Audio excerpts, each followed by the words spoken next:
जर तुम्हाला अशा पद्धतीचं वरण आवडत असेल तर नक्की करून बघा। इथे मी 1 वाटी डाळ घेतलेली आहे। डाळ आपण स्वच्छ पाण्याने धुवून घ्यायची आहे। त्यानंतर मी इथे थोडंसं पाणी घालते डाळीच्या क्वांटिटीनुसार। इथे मी थोडंसं तेल घातलेलं आहे आणि हळद घालून मी इथे एक झाकण लावून आता 2 शिट्ट्या घेणार आहे डाळी।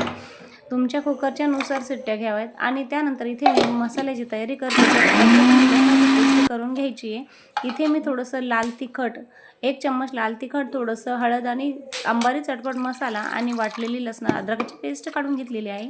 त्या भांड्यामध्ये थोडंसं पाणी घालून आपल्याला उकळून घ्यायचं आहे जेणेकरून चव जास्त छान लागते।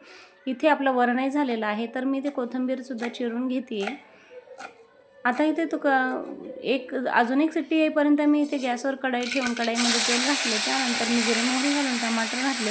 तेल सुटेपर्यंत आपल्याला ते छान परतवून घ्यायचे आहे। त्यानंतर इथे अद्रक लसणाची पेस्ट घालायची आहे। ती पेस्ट सुद्धा छान तेल सुटेपर्यंत आपल्याला परतून घ्यायची आहे। मग काढलेले मसाले सुद्धा मी याच्यामध्ये घातले। त्यानंतर इथे कोथिंबीर आणि कढीपत्ता घालून परत एकदा आपल्याला फ्राय करून घ्यायचं आहे। अशा प्रकारे मी फ्राय करून घेतलेलं आहे।